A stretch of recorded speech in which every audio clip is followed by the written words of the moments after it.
The Ferrari 296 GTB has arrived in Malaysia. Here are 5 things you need to know about the first ever V6 Ferrari. Or is it though?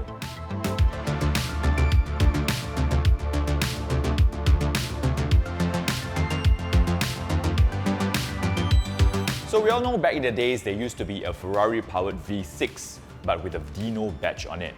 In the modern times today, Scuderia Ferrari F1 race cars are powered by V6 turbo hybrid engines, but those are race cars. So this here is indeed the first V6 production road car with a prancing horse on it. And guess what? It is also a plug-in hybrid. With design cues taken from the 60s 250mm, shorter wheelbase by 50mm as compared to the V8 siblings, standing right next to it, it does feel like a baby Ferrari, a compact mid-sized supercar, a gorgeous looking one. Yes, got some pretty clever aero designs. For example, down here, Ferrari calls this the aerodynamic T-tray, a design taken from single-seater race cars to distribute air into the underbody to create more downforce. This hole here under the DRL is actually a true hole, a cooling duct to direct air into the wheel arch to cool the brakes. As you move along the sides, you get more retro design cues from the 250LM. For example, this very pronounced and muscular hip with the air intake for the intercoolers here. And then the windscreen and the window design is designed to look like a helmet visor. With that, there's a clear separation between the cabin and the engine bay, with a wraparound here, an air bridge on top of the roof, followed by a vertical rear screen and a flat engine deck. It looks very much like how a Spider is designed. Now the centerpiece, the highlight of the car has to be this 3-dimensional glass engine cover and what's in it. It is such an artwork. To achieve more rear downforce, it has this really sleek active rear spoiler that tucks in nicely in the tail here. It deploys gracefully upwards, like a tongue sticking out to taste the wind, to create downforce, and at the same time works as an air brake as well. I personally like this central exhaust, which is very unlike their usual round tips. With this position up here, it gives way to this generously sized rear diffuser. All these come together to complete this playful yet very menacing look. Sitting really low in there is an all-new 2.992-litre twin-turbo V6. That's how they got the name, by the way, 296. Get it? So together with the 8-speed dual-clutch gearbox from the SF90, it makes 663 horsepower. On top of that, with the electric motor, it bumps up the total output all the way to 830 horsepower and 740 Nm of torque.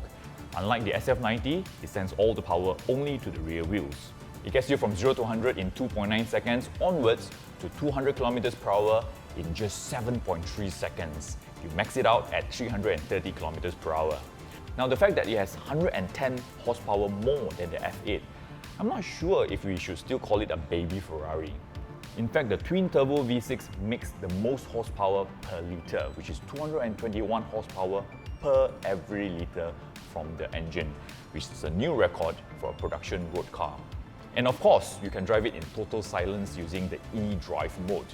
You can go up to 25 kilometers purely on the 7.45 kWh batteries with a top speed of 135 km/h. The cabin design language comes from the SF90, very minimalistic with touch controls everywhere. Even the engine start button is just a flat surface. But thankfully, the Maranello switch is still very engaging, where you can choose between wet, sport, race, CT off and ESC off. Now on the left is where you get to choose your driving modes. On the Maranello, that's electric mode, hybrid, performance, and also qualifying for maximum attack on the track. The mirror cluster is a full digital curved screen feeding you all the information. You also get to toggle between views as well. I prefer mine with this central rev counter display, classic Ferrari. In here, one of the highlights is this modern take on a gated manual shifter for the gear selector. As much as the cockpit is designed to be very driver-focused, well, the passenger can still be in the action as well through the passenger side display. You can see how fast you're going, control the media, look at the navigation and all that. The batteries are stored back here between the seats and the engine. Now, you must be wondering, where do you store your travel bags? You can store them here. That looks like a practical car to me. If you would like to turn your 296 GTB up a notch, Ferrari offers Assetto Fiorano track package for better dynamics, weight and aero management. You get Multimatic shock absorbers for the track, carbon fiber blades for the front bumpers to add an extra 10 kg of downforce, carbon fiber bits all around and in the car, Lexan rear screen to save 3 kg of weight, and to achieve further weight reduction, some body panels including the doors are redesigned as well. So overall, you can save up to 15 kilograms of weight. On top of that, you also get to opt for the Michelin Sport Cup 2R tyres and also a 250 Le Mans inspired livery.